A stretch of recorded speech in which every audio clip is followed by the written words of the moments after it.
A poor girl. That night was New Year's Eve, and it was terribly cold and snowy. There was a little girl who was bareheaded and with nothing on her feet, walking alone along the dark street. As she left home, she had worn slippers, which were the last thing her mother gave to her before she had died. However, they were too large, so she had lost them when she crossed the street. The first slipper was crushed by a carriage and struck to a carriage's wheel, and disappeared without a trace. The second one was picked by a naughty boy, and he threw it up in the air.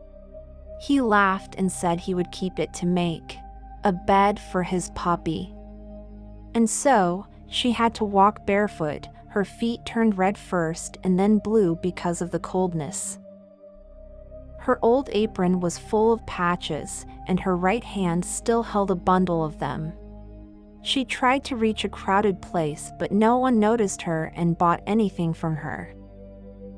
During the entire day, she had not sold anything, and no one had given her a penny. The poor girl, so cold and hungry, still walked along the street with the snow falling on her head and down her back. All the windows were lit up, and there was a wonderful smell of roast goose. When her kind grandmother was alive, her family celebrated New Year's Eve at home happily together. However, the reaper had taken her grandmother away.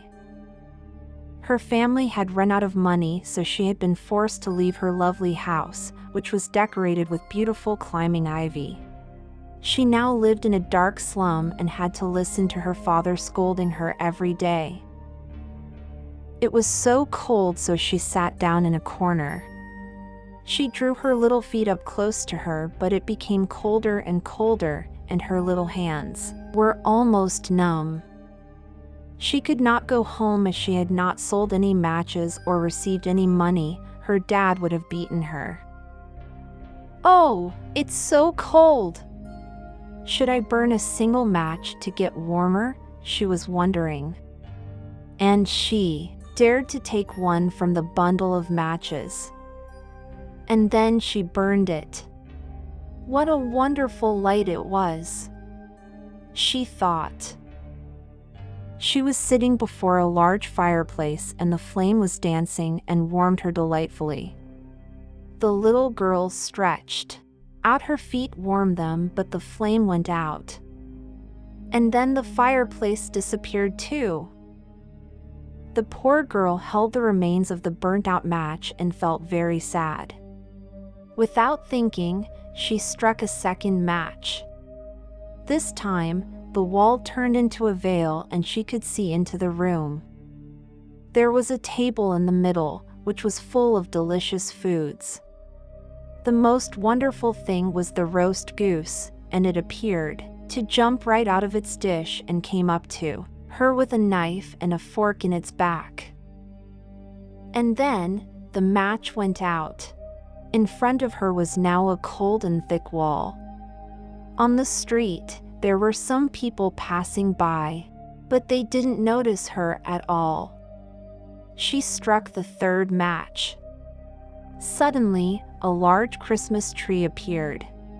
Hundreds of candles were shining and twinkling beautifully on the green branches.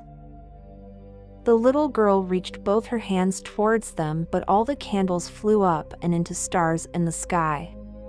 Oh, maybe someone is about to pass away. She was thinking of what her grandmother always told her before she had died: when a star falls, a good soul goes up to heaven.